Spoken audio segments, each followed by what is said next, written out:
من أراد الله به خيرا يفقهه في الدين.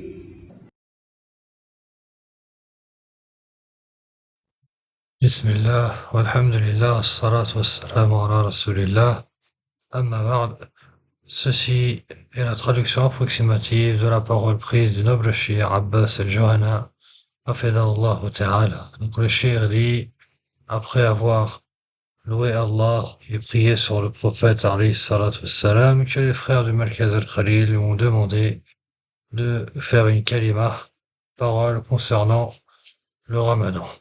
Et c'est une parole brève, concise, où il nous rappelle qu'Allah glorifié et très haut a attaché au jeûne de Ramadan durant la journée et à la prière nocturne de ce mois immense, d'immenses mérites. Parmi ces mérites, Allah, par la parole de son prophète alayhi salatu wassalam, a promis une immense récompense à celui qui jeûne le Ramadan avec foi et en espérant la récompense. Il lui est pardonné ses péchés passés. Car lorsque la personne jeûne, en croyant qu'Allah a légiféré ce jeûne, et en recherchant la récompense auprès de lui, alors ce jeûne est accepté auprès d'Allah et la personne en est récompensée. Il faut savoir que la sincérité seule ne suffit pas dans ce cas. Il faut également le suivi du prophète alayhi salatu wassalam. Ainsi il jeûne comme le prophète alayhi salatu wassalam jeûnait. Car les œuvres ne sont acceptées que si elles sont sincères pour Allah et en conformité avec la voie du prophète alayhi salatu wassalam.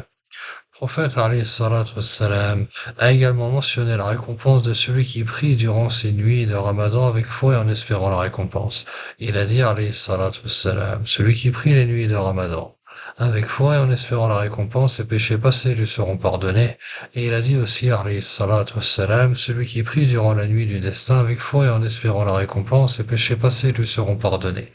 Lorsque ces saisons bénies arrivent, le musulman doit s'instruire dans la religion d'Allah. Il doit apprendre les règles liées à ces périodes d'adoration, car la personne peut corrompre ses œuvres sans s'en rendre compte, soit à cause d'un défaut, de l'absence d'une condition, de la présence d'un empêchement.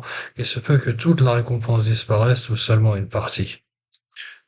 La personne doit donc se conformer selon le livre d'Allah et à la sunna du prophète, alayhi salatu wassalam, afin que ses œuvres soient acceptées auprès d'Allah. Le musulman doit aussi comprendre l'objectif du jeûne, car Allah a fait de la piété at-taqwa l'objectif du jeûne de ce mois. Cela consiste à accomplir ce qui est ordonné et à éviter les interdits. La personne ne doit pas penser que le but est seulement d'abandonner la nourriture, la boisson et les relations conjugales. Le but véritable est d'atteindre la crainte d'Allah. Allah a dit dans la traduction approximative, ô vous qui avez cru, le jeûne vous a été prescrit comme il a été prescrit à ceux d'avant vous afin que vous atteigniez la piété. Et le prophète, alayhi salatu wassalam, a dit, il se peut qu'un jeûneur n'obtienne de son jeûne que la faim et la soif.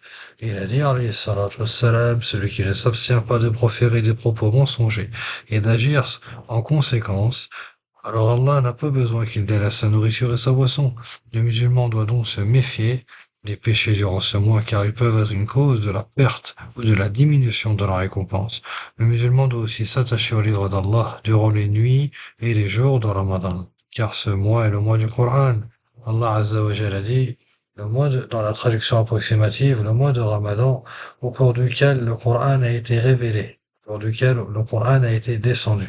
Le prophète, alayhi salatu wassalam, se consacrait intensément au Coran durant le Ramadan et en le récitant et en le méditant et en le mettant en pratique. Là où Jibril alayhi salam venait lui faire réviser le Coran chaque nuit de Ramadan. Et l'année de sa mort, il le révisa avec lui 2 fois.